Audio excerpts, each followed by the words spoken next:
Coming up on this episode of Nintendo Cartridge Society, we're here to fill your alien gut bucket with Nintendo E3 news. It's dangerous to go alone, so the Nintendo Cartridge Society goes with you.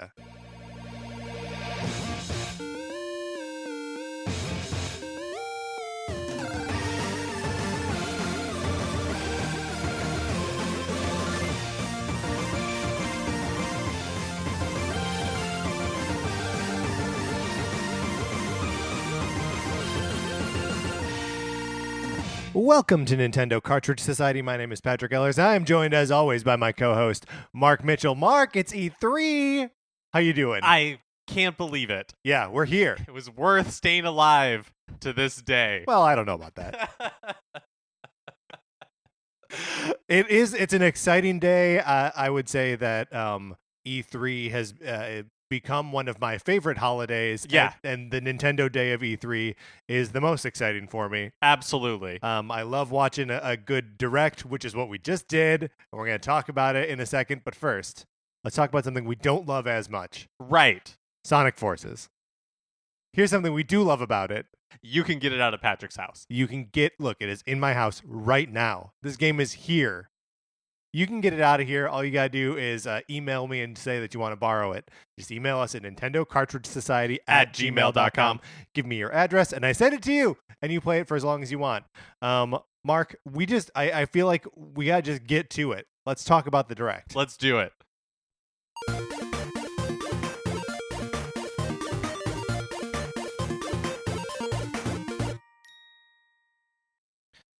Okay. I mean, I audibly gasped a couple of times. Yes, as did I. And also where there were, it's in classic Nintendo Direct fashion. There are a bunch of times that we go, huh? And then a lot of other times they're like, okay. All right, I guess that's happening. Yeah, but overall, I thought it was a great presentation. Just gut reaction here, gut bucket reaction, alien gut bucket reaction here. Biggest surprise for you? I think the biggest surprise was that they showed off a Breath of the Wild sequel at the very end. Yeah. Why bury the lead? Yeah, that's like the sure. most exciting. That's like the most exciting moment of the presentation for me. Do you want to talk about that right now? No, let's go in order. Oh. Let's keep things in order because that's how the show is run, orderly. Yes, even though it is tempting to abandon order. No. I will just say that I think my biggest surprise, the Breath of the Wild thing was very exciting.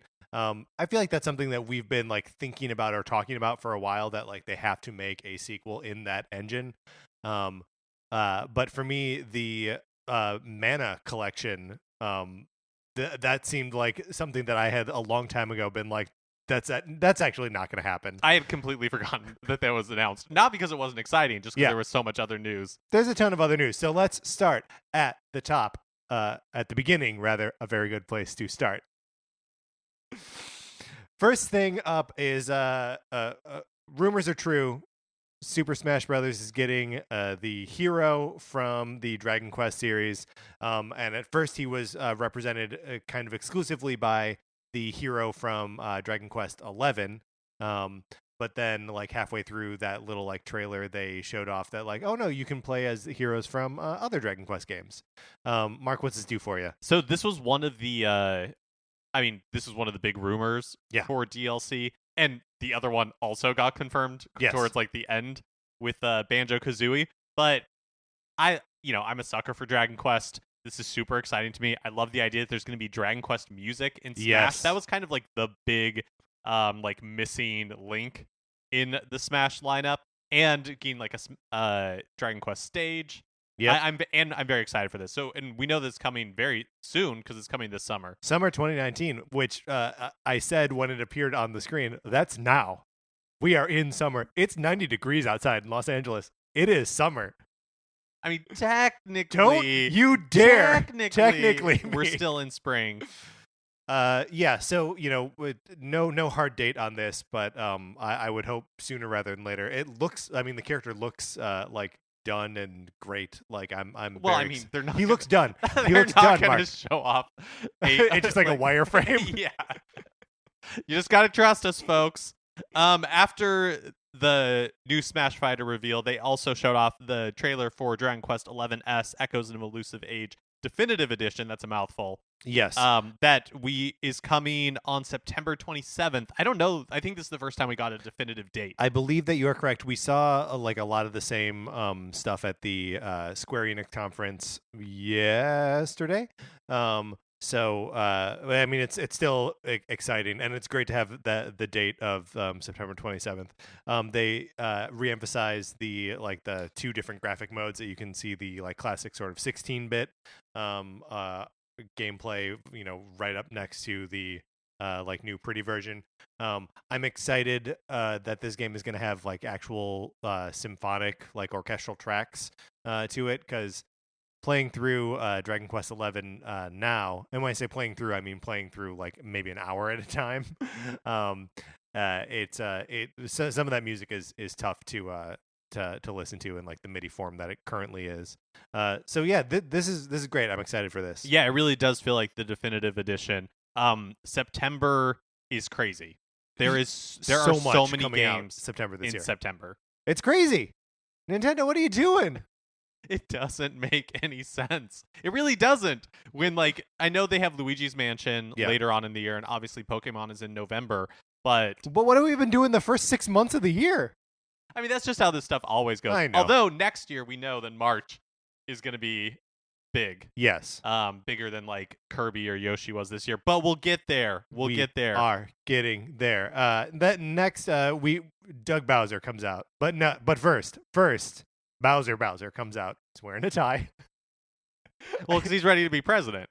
And he's ready to like start the E3 presentation. Which, first of all, if Nintendo ever wanted to be like, you know what? Maybe Bowser himself should just present a Nintendo Direct, like without words. Without words, mm-hmm. Just trying his best, and then they show game footage. That'd be great. I would love it. I'd be there for it. But the actual Doug Bowser comes out, claiming that he is, of course, the right Bowser for this presentation, and then shows off a game that he's personally excited about, Luigi's Mansion 3. Takes place in a hotel. Yeah, it kind of, for whatever reason, it reminded me of like Bioshock a little bit. Okay. Where there's like all those different environments within one location. I was getting like a Tower of Terror vibes from it. Totally, I love that. So like Tower of Terror meets Bioshock. You're of course plus Luigi. You're of course talking about the Tower of Terror TV movie starring Kirsten Dunst and Steve Guttenberg. Absolutely, that was made for the Wonderful World of Disney. And definitely not talking about the ride. Because why would you? Why would I? So yeah, it takes place in a hotel. Gooigi is here. Gooigi.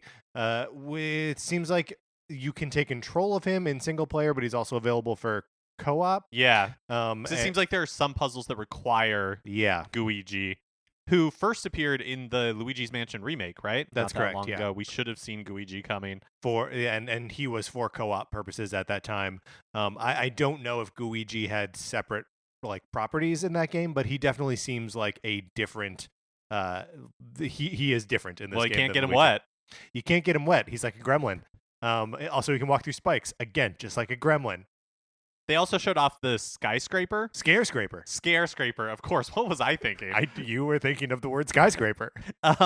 Which is a separate mode that is multiplayer focused. Yeah, and we didn't get a ton of time to really like soak that in, but it looks like maybe up to 4-player online and co-op. And who really can say you're just hunting ghosts together? I mean, it looks super fun. Plus, it makes you feel good. And this is just available in 2019. Again, no hard date on this. What do you think that means? Just not September? Yeah, I'm gonna guess October. I'm gonna guess this game comes out in October. Yeah, I mean that's my guess too, just because it's thematically appropriate. Next, we saw Dark Crystal Age of Resistance Tactics. So this is, they flashed up the Netflix logo in the corner, so we remembered that there is a Dark Crystal Age of Resistance series coming to Netflix. Oh, is that what it's called? Yeah, I think so. Okay. The Age of Resistance makes it seem like a Star Wars spinoff? Yeah, but it's not. I don't know. Dark Crystal, I think, is visually interesting, but an incredibly boring movie. I'm not excited for this at all. It's so slow. I'm interested to see if this like ends up being a real game or is because it looks like it plays like a Fire Emblem game, like almost exactly. You know, they're not hexes on the board. That's it's all squares and like everyone's moving around in a way that looks and feels like a Fire Emblem game. If it is good, what a dumb thing I'm about to say. If it's good, I will play it. But like I'm semi interested in it just from the Dark Crystal facade. Next, we move on to Link's Awakening, which again another September game. We find out September 20th. Yeah. Man, September is packed.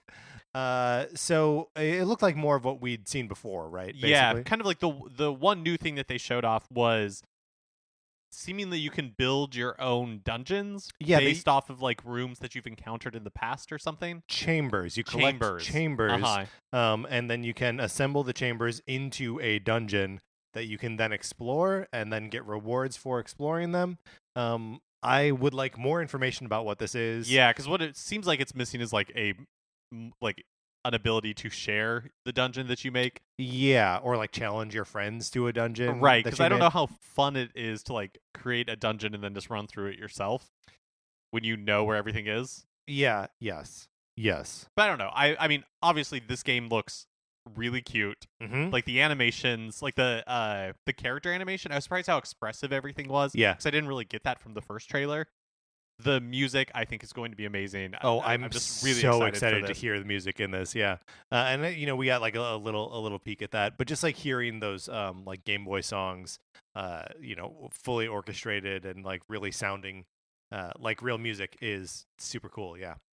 Then from Link's Awakening, we move on to Trials of Mana, which is they say a global release in early 2020. So I'm unclear if there already is a Japanese release. And this is like the global release on Switch, or if they're... I think global means worldwide. Sure. As in, like, it exists, it currently exists nowhere. Yes. Okay. Because to me, I'm unclear what this game is. Yes. To me, what it seems like is a remake, similar how we got the Secret of Mana remake last year. Sure. Yeah. That this is a HD remake of Trials of Mana. Which is the third game in the Seiken Densetsu collection, which we also found out is coming today to the West, which is the first time that Seiken Densetsu 3 has ever been released outside of Japan. So Seiken Densetsu, the collection 1, 2, and 3, so that's Legend of Mana, also known as Final Fantasy Legends, and Secret of Mana, and then the Trials of Mana, which is the one that we've never seen over here. That collection is all out today. And then, it's not clear to me if it's a new game with the name Trials of Mana, or if it is a remake, like you said. Yeah, I'm not sure either. Look, there's no way to know. But we're getting this information fast and dirty. Speaking of fast and dirty, yeah, Witcher 3 Complete Edition. Yeah, it was like in a flash. Yeah, gone. Sometime in 2019, it's here. Complete Edition, so it includes like Wild Hunt and all of the like DLC stuff. So huge game, and like a 4 or 5 year old game, but like it's coming to Switch, and then we move right on to Fire Emblem Three Houses, which we already know is coming in July. It was had no gameplay in it, right? It looked like it was just a sort of like anime trailer with like tiny little snippets of like in-engine stuff. Yeah, I was almost expecting, because it was all like 99% of it was just the anime. I was almost expecting this to be like an anime show that they were announcing that was timed with the game. I mean, honestly, as somebody who's never really gotten into Fire Emblem, the anime part of it is what interests me more than the gameplay itself. And I mean, that's how Fire Emblem presents a lot of its story too. It looks like they're even kind of doubling down on it here. But you know, we'll see. I'm sure there's still going to be a bunch of, you know, here's a one image that is just like a portrait of your character, and then here's another image that's a portrait of another character. Yeah, and then words between them. And then a little bit of a change of pace here, where they're like, can you imagine playing Resident Evil in a spooky house. I was really hoping that they were going to announce Resident Evil Spooky House Edition. Man, where it comes with its own spooky house. Yeah. Nintendo's getting into real estate. So it's a weird trailer. Two people go into a spooky house and they play. Two like millennials, like young. Yeah, 20-somethings. Uh-huh. And they've got a Switch and they set it up on a table in a spooky house that has no power. That they had to open with a skeleton key. That's right. I was actually really hoping that they would dock the Switch, like the spooky house had a TV set up. Like a HD TV. Yeah. Yeah, that'd be wonderful.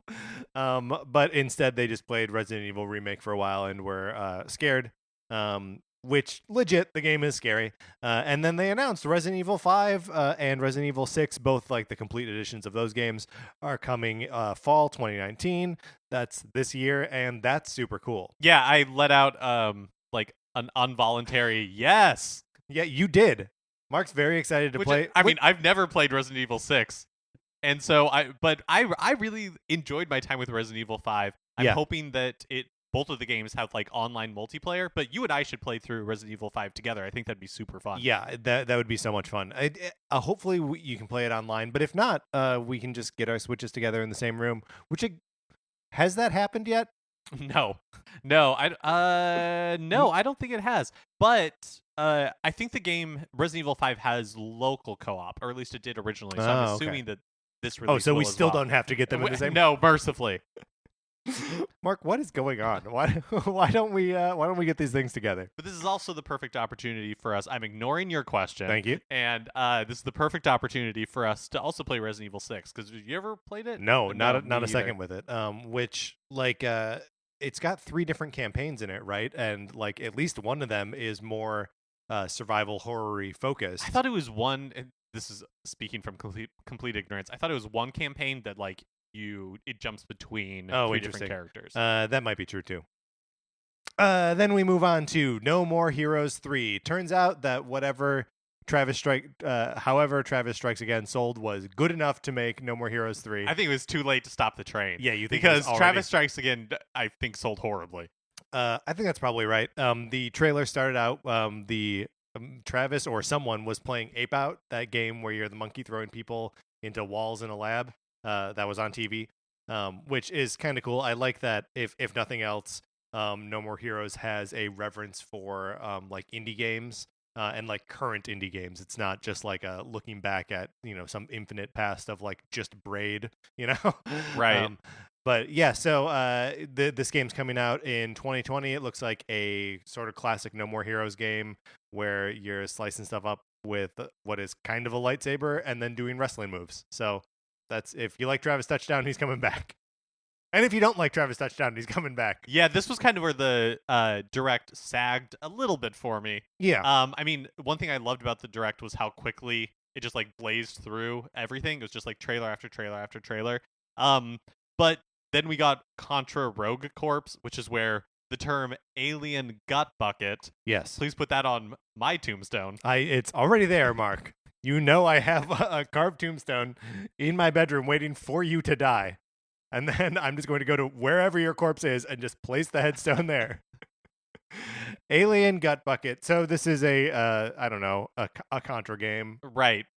But like it's a top-down, like character-based kind of shooter. Yeah, I really don't care about this at all. But it's also coming out in September, along September with everything 24th. else. And they also announced that the Contra Collection is available later today on Switch. Actually, I don't know if that was an announcement so much as just we know that there's the Contra Collection, but it's out today on Switch. Yeah, I think the release date part was new. We knew that as part of like Konami's anniversary collections. Yeah. Like when we picked up the Castlevania collection, there was a Contra one coming. Surprise, it's today. Yeah, and I would say I'm not a big Contra fan. Yeah, I have no nostalgia for the series. Yeah, and like I've tried playing because there's one on both the NES Classic and the Super NES Classic. Yeah, I think it's Contra and then Super C. Which I think we played through both of them a little bit. Well, yeah, through is being generous. We dabbled in both. And they're just really not our thing. So I don't think we are going to be like ranking the games in that collection like we did with Castlevania. Yeah. Speaking of things that aren't really our thing, Demon X Machina, dated for September 13th, another September release date. 13th, 20th, 24th, and 27th of September have those are all game release dates so far. We're not even through this thing. Yeah, yet. We're not even done yet. So yeah, I don't know. This game looks the same as it did, kind of when we had that demo that we were kind of bored by. Anyway, the next thing on the list here is the Panzer Dragoon is out this winter. Is this a new game in the Panzer Dragoon series? Is it Panzer Dragoon remake? What is this? I don't know. I don't know enough about Panzer Dragoon to be able to like tell on site. You called it while the trailer was playing. You were like, Panzer Dragoon. Panzer Dragoon. I don't know like enough to be like, is this a new game? Is it a remake? Yeah. We have no information except that it comes out this winter. And then Pokemon Sword and Shield. This was basically just a moment to be like, hey, we already showed a direct for this. So check that out if you're interested. And then they also mentioned that certain functions of the Pokeball Plus would be usable in this game. You cannot use it as a controller. Right. You can put a Pokemon in there and take it for a walk.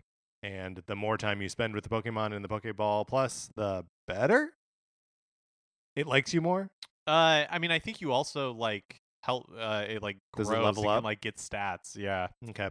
I bought a Pokeball Plus. Yeah, that's right. With Pokemon Let's Go, and I tried using it as a controller in that game, but it's like really small. It's so small. Like difficult to use with my enormous man hands. Mm-hmm. Your giant bear paws. my donut grabbers. I mean, are you gonna use it for this? No, this doesn't really mean anything to me. I mean, I'm glad it has theoretically some use. Yeah, because it's just kind of been collecting dust. It's cute. Yeah, I guess when you're just using it to like store a Pokemon and take it for a walk, the fact that it is too small is good. Right, that's right. From Pokemon, we move on to Astral Chain, which is out August 30th, which may as well be September 2019. Well, again, this is just the Astral Chain that we saw back a couple months ago at the Nintendo Direct. It has my favorite / least favorite type of trailer for these Japanese games, where like there's just a bunch of voiceover dialogue that is clearly cobbled together from different like points in the game. Yeah, and then that is just run over completely unrelated footage. Yeah, and it's not even I don't know. It bugs me to no end that kind of trailer where it's just like you're the only one that can do it. Jessica, look out. Whoa! The bond between the tethered and the untethered. You know, it's like this. It's all meaningless. But it must be like something that works because what was that? Golden Torna, like Legend of the Golden Age or whatever. Xenoblade Chronicles 2. Yes. Like all of their trailers were like that. Yeah. It's just like this is just way too much information. I mean, I wonder if like you're just hearing apropos of nothing. Like the voice actors and you are like responding that like you hear the characters, but this game isn't even out yet. So like I don't know what it seems like it's trying to draw on a source of hype that doesn't exist. But you know, whatever. We're probably not going to play Astral Chain anyway. Next up is the Empire of Sin, which is coming out in spring 2020. That's that like kind of gangster looking like Prohibition era top down, maybe co-op. It looks like there are multiple gangsters in it. Yeah, it also looked like that there was some sort of like sim element to it. Yeah, maybe. Because they pull out and there's like the grid of the city. Yes. I don't know. I don't really know what to make. It looked like a mobile game to me. It did look a lot like a mobile game, and it looked like your character is always constantly firing a Tommy gun. Always. Which I think was true in the 1920s, right? Yeah. Everyone had a Tommy gun. It's how you got around. Pogo sticks were based on people just shooting Tommy guns into the ground. That's right. Next up, we go to Marvel Ultimate Alliance 3, and they started off with like showing all of like a bunch of villains from the Marvel universe, and kind of use that as a springboard to be like, oh, by the way, we're going super deep with the roster. Which I'm so happy about. Me because too. One of the things that bugged me about the Square Enix Avengers game that was shown yesterday was just like, it was the classic Avengers characters, which, okay, but one thing that Marvel has done so well, even in the movies in the past couple of years, is like expanding that universe and making it a little more diverse. Yeah. And so it was really cool to see Marvel Ultimate Alliance 3 have such like a deep roster of all the different, like Ms. Marvel is in there, Elektra, you know, like all these like characters that you'll never see in the Avengers. I don't know. It just kind of. I liked that a lot. Me too. And like, I'm a big Marvel Comics fan, and there are characters in there that I saw and recognized and was like, shoot, I forget that character's name. Like, I was like, I want to bring that up on the show. That's so cool that this character is in there. But I'm like, I can't remember what her name is. So like, they are deep enough cuts that I'm like, wait, who? And that gets me really excited. It means that this thing is like comprehensive. Yeah. I still think Ghost Rider is dumb, and that's not particular to this game. This is just the world in general. Yeah. Well, it's if they did a Robbie Reyes Ghost Rider, like driving the car, that's my Ghost Rider, baby. And then they announced expansion passes featuring characters from Marvel Knights, Fantastic Four, and the X-Men, which I guess sort of begs the question: are the X-Men not? Yeah, so I'm not sure about the X-Men. It flashed on the screen. We were trying to write it down. Marvel Knights and Fantastic Four, I know for sure. I think the third one is X-Men, but I could be wrong there. I mean, that may just be like the deep bench of X-Men, because it looked like in this trailer we saw anyone that you would expect to see in like the 90s X-Men cartoon. Right. I mean, Magneto was featured prominently in the trailer. And like Wolverine, Storm, and the 5 original X-Men and Xavier, and all of that. It seems like a lot of them are already in here. So maybe that's where they're going to be like, here's like Quentin Quire, and we'll go for deep cuts here. I really like the first 2 Ultimate Alliance games. I played them with like a friend on doing couch co-op. Yeah. And I'm definitely going to pick this up. I'll probably actually pick this up and not Fire Emblem. Yeah, that makes sense. I'm way more excited for this game, but it's something that I'm hoping. I can't remember. I don't know. I don't think in the presentation they specifically called out co-op of any kind. Yeah, but I'm assuming that it's in the game. There must be. If Nintendo puts out this game and there is no co-op in it, that wouldn't make any sense. No, it wouldn't make any sense. Mark, how dare perish the thought? It's gone. It's gone. It's gone. Exiled. It's buried next to the tombstone that's going to be going on my grave. That's right. Alien Gut Bucket. Then we move on to Cadence of Hyrule, which we now know is coming June 13th, which is what, Tuesday? No, today is Tuesday. Thursday. It's Thursday. It's so I know a lot of people were predicting that it was going to be available now, and pretty close. And so we know that this is a Crypt of the Necrodancer game with Zelda characters, and this trailer did nothing to change my impression of it. Are you interested in this? I don't know. I've never played Crypt of the Necrodancer. Yeah, me neither. What I know about it is that it's hard. Yeah, I think, which seems to be like an indie game staple. But I'll probably pick it up. All right. We will probably talk more about it later. Next up is Mario and Sonic at the Olympic Games is out this November. We saw a bunch of footage from this, right? Right, and they mentioned that it has online play, which I'm guessing is new for that series. I can't imagine that it was part of the Wii, or was there a Wii U release? I think there was one Wii U release, like right at the beginning of the Wii U's life cycle. But yeah, I don't know. We can play it online. My favorite thing about these games is the like GIFs and videos that come out of it, like Bowser doing rhythmic gymnastics and stuff like that. Yeah, I mean, it looks cute, and there were even a couple points during that trailer where I was like, do I want to play this game? Probably not. The answer is probably no. But, it looks cute, looks fun. Speaking of looking cute and looking fun, Animal Crossing New Horizons is coming March 20th, 2020. Yeah, they even call it out in the trailer that they're like, we know we said it was coming in 2019, but we need a little bit longer. Right. Here's something I like about, you're on an island. Yep. It's like a deserted island, presumably. And the thing I like about that is in the past when they, like, the last console Animal Crossing was City Folk. Yes. For Wii. And it just felt like a worse version of Wild World, the DS game. And so I like that they're instead of just being like, okay, we're going to make New Leaf, but we're going to make it for Switch. They're like, no, this time it's just a totally different thing. Right. You're in a totally different location. There's you see a bunch of villagers at the end. Yeah, right at the end of the trailer, it looks like there are a bunch of them like waiting on the shore for something. Which does that mean it's like a local multiplayer like aspect to it, or maybe online? And the last one on 3DS, New Leaf was good about like you could visit other people's villages. Maybe in this you can visit other people's islands. And you see a little bit of that in Pocket Camp.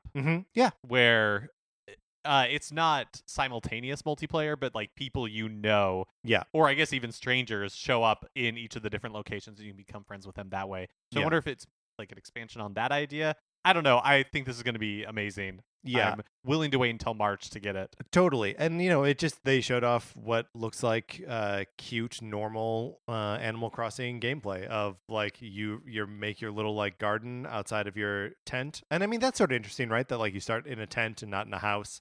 Just build all that up from there. But we also saw some like glimpses of some new stuff as well. Like when the villager had a stick and like used it to jump over a creek. Yeah, kind of like pole vault over it. Yeah. I'm super interested to see what this what the substance of the game when they do like a deep dive direct on this, which could be a long time from now. It'll be really exciting to see what all the features are of this game. All right, then next we move on to a highlight reel, which is just rapid fire stuff. I'm gonna go through, and if you want to comment on it, stop me and we'll comment on it. Okay. We don't have release dates for all of these because they were coming too fast. First is a Spyro collection, which I know that has been released for other platforms. Is that the first time that it's confirmed coming to Switch? Hey, Mark, I don't know. I think it is. I think they had never said anything about it before. It was released for the Xbox One and PlayStation 4, and so yeah, I think it makes sense. We saw the same sort of thing with the Crash Bandicoot collection. Yeah, totally. And then the Hollow Knight sequel, which is called Hollow Knight Silk something or other. Silksong? Silksong? We'll never know. We will never. So that's coming out. Ni no Kuni is coming out again in September 20th. Ni no Kuni is a game that I always wanted to play on PlayStation 3, but didn't. And then when I was like, oh, I should actually get back to it, we were already into the next generation. There was also a DS version of it, right? That came with a big old book. I don't know that it ever came out in the West. That was going to be my addendum to that. But so here's a cool opportunity to play it. Minecraft Dungeons, which we had seen demoed at the Microsoft show. So that's cool. Good to know that that's coming to Switch as well. Elder Scrolls Blades, which is their mobile game, right? Yeah, they announced at the Bethesda conference that it's coming to Switch. My Friend Pedro, sort of just a reminder of that game. We saw it at the Nindies showcase back in March when you were gone. And it was at the Devolver Digital Direct that they did a couple of days ago, I think. They gave a release date, which I don't know off the top of my head. I think it's pretty soon, though. Yeah. Speaking of things that we saw at other conferences, Doom Eternal. I'm so excited for this. I really enjoyed the first Doom on Switch. Yeah. And I think the second one looks a lot of fun. The Sinking City, which looks like this one gives me BioShock vibes for sure. For sure. You're just a dude in a city that's underwater or sinking. It's probably sinking.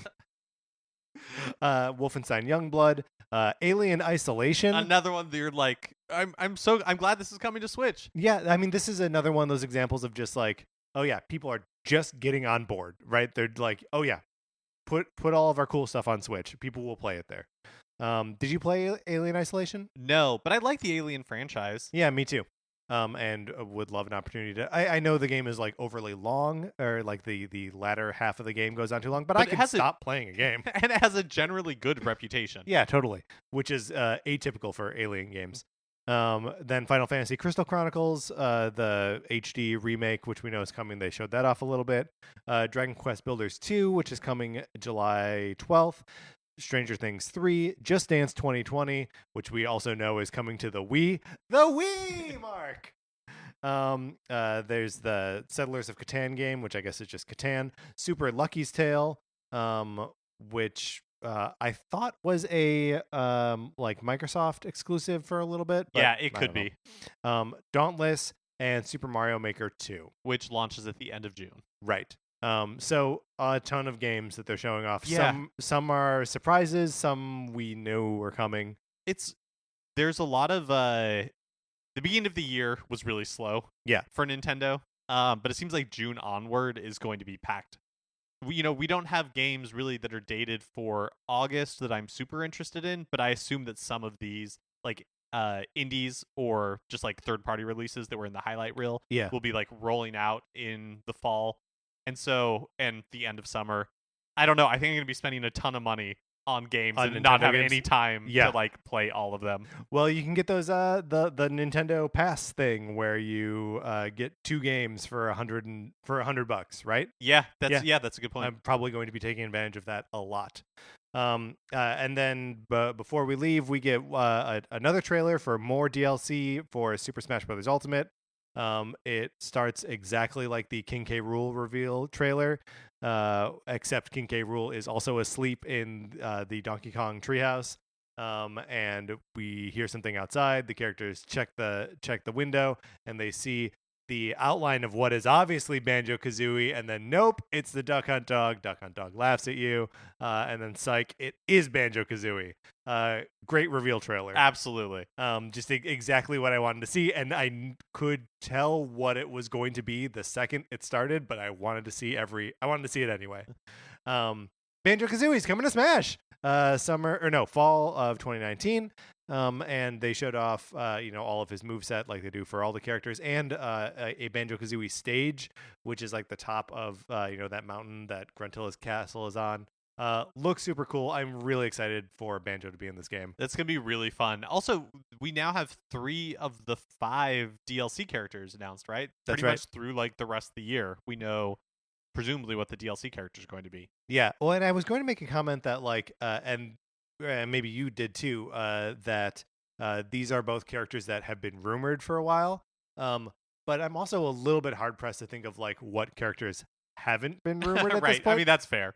Like all characters should come to Smash, and we all say that. So whenever someone is announced, we're like, yes, that's just what we've always been saying. But because we've been saying all of them, and then we get our one more thing, a sequel to The Legend of Zelda Breath of the Wild. And I audibly gasped. Yes. And I believe I said to you, Mark, what is this?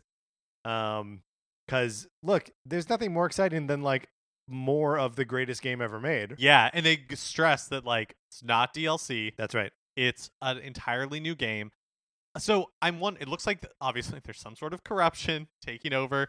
It seems like Zelda and Link are deep in Hyrule Castle. Yep. They come across like it does seem like it's of a some kind Zelda. of oh, is that what you were saying? I thought it was like some sort of like like princess or queen or something, and then the corruption takes over and she turns into a zombie. But then all of Hyrule Castle like lifts up because obviously the setting's going to be different somehow. Yeah.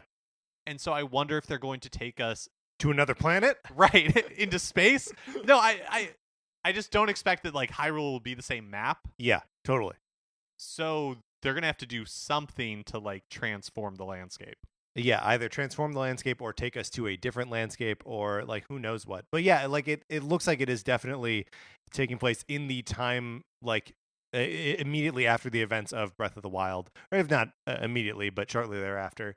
But yeah, I mean it's we don't have a name for this game. We don't have a release date.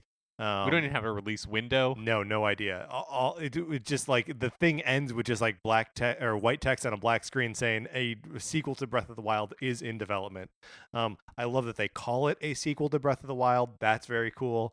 Yeah, I mean, it's kind of just like a confirmation of something that we either knew or assumed was going to happen. But like, man, that's nice confirmation to get. Yeah, it feels like a very Majora's Mask type thing. Totally. Where, Ocarina of Time was like Breath of the Wild in that it completely redefined what a Zelda game could be. Mm-hmm. And, they took all of those learnings and then elaborated on it or did something a little bit different. So it'll be interesting to see how Breath of the Wild like differs, like what new mechanics they implement. Yeah, or if they're just like, it's a different environment. Because, like, honestly, that's enough. I would happily play Breath of the Wild, the exact same game again in a different overworld. Like, that'd be perfect. Which, of course, makes it a completely different game. Okay, that was the Nintendo E3 Direct. Mark, I think we should wrap this up so we can go down to the convention center and play some of these games. Yeah. I think just in general, mm-hmm. I thought this was a great direct. It made me really happy.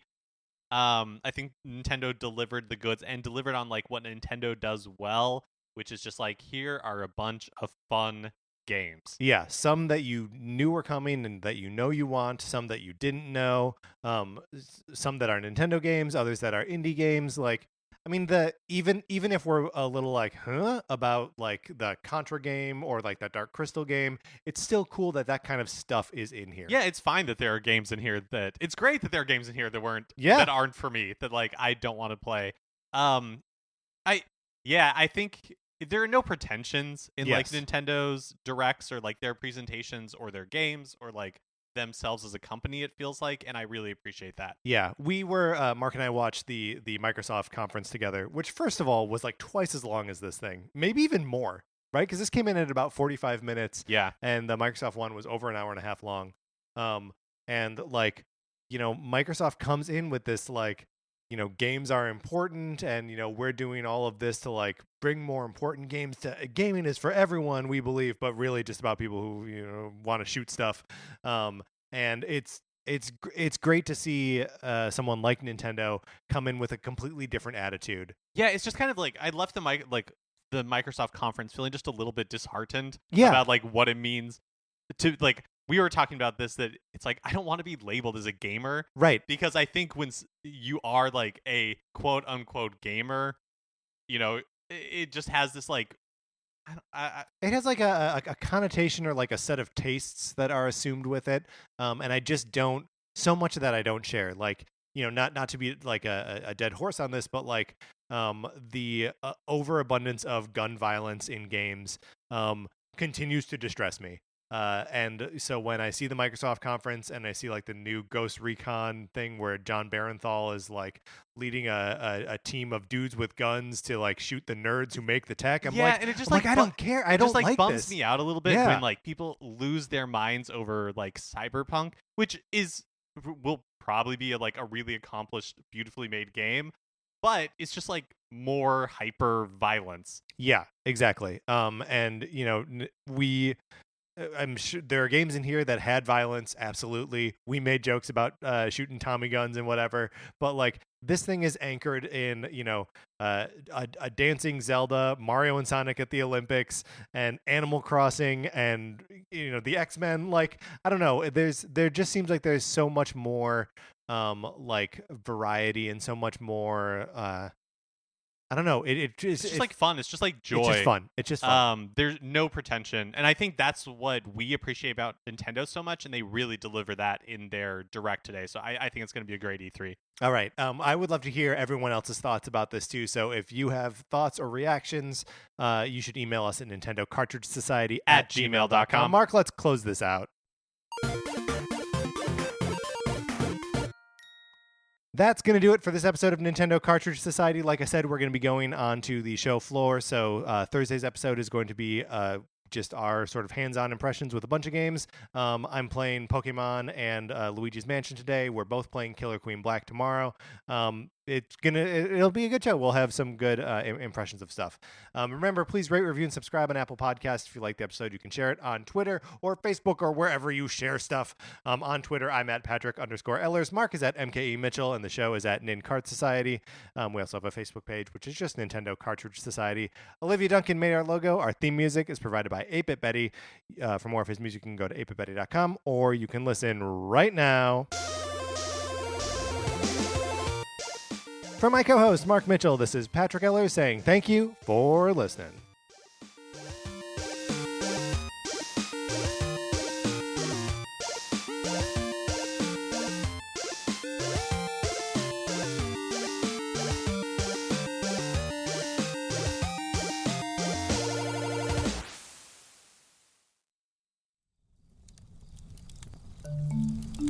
Campfire.